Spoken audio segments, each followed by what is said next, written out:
seek God in solitude. You need to be guided by those who know God, those who commune with Him. Jesus taught us to seek God in solitude.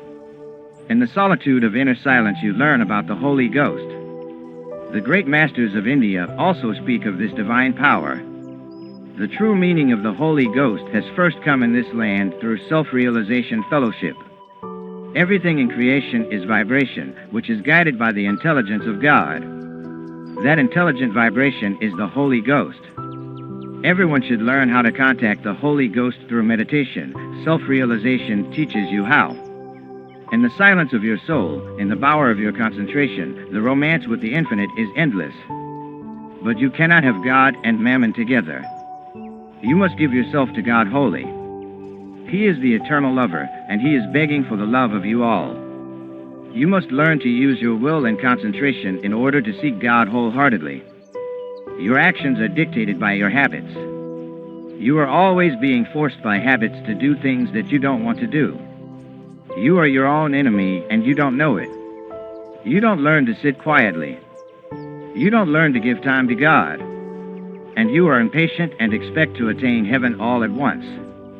You cannot get it by reading books, or by listening to sermons, or by doing charitable works. You can get God only by giving your time to Him in deep meditation. Look to God alone. You must make the effort to please God first. It is impossible to please all. I try never to displease anybody. I do my best, and that is all I can do. My first aim is to please God. I use my hands to pray in adoration before Him, my feet to seek Him everywhere, my mind to think of Him as always present.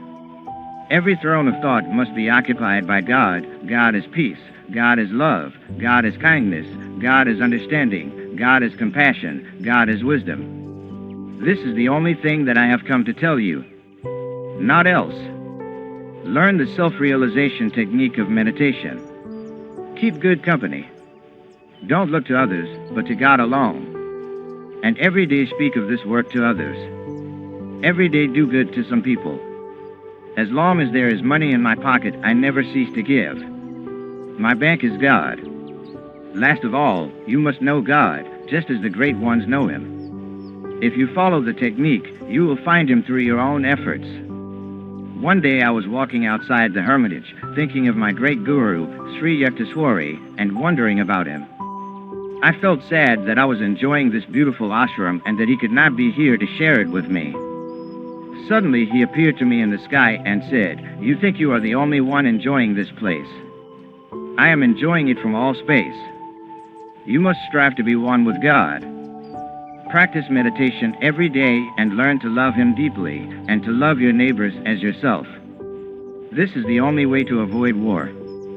There must be spiritual cooperation. Without spirituality, there cannot be happiness, either national or individual. And happiness must start with the individual. God communion is the only answer to all problems, whether they be physical, financial, matrimonial, moral, or spiritual.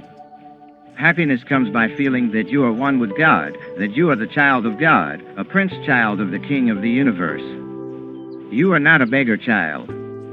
You have jailed yourself in the body because of ignorance of your father. You must free yourself from this jail. You must keep your mind riveted to God no matter what comes. Then you will find great peace and joy.